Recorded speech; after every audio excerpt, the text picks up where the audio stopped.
We should spend a little bit more time on this because it kind of testifies to a number of things. Obviously, these Congress people are enormously busy.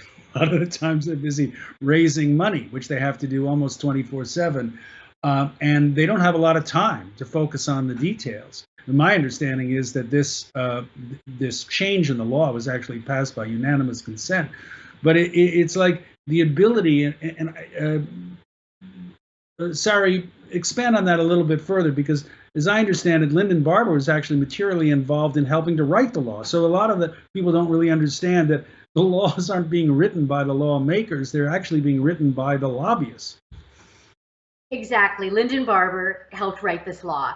You know, it's so interesting, Alex, because the Attorney General, when the law was first introduced, was Eric Holder.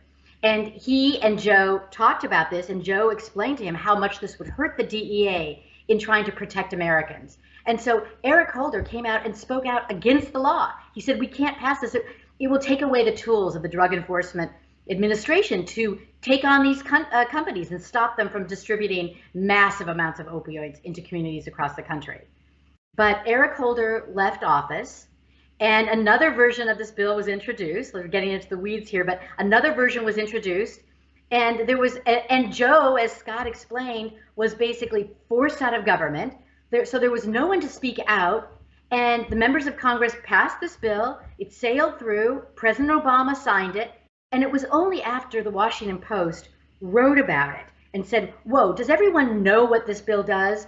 That people like Joe Manchin of West Virginia, one of the hardest hit areas in the country, came out and said, whoa, we didn't know what this said. They pulled the wool over our eyes. We didn't understand what was in this bill.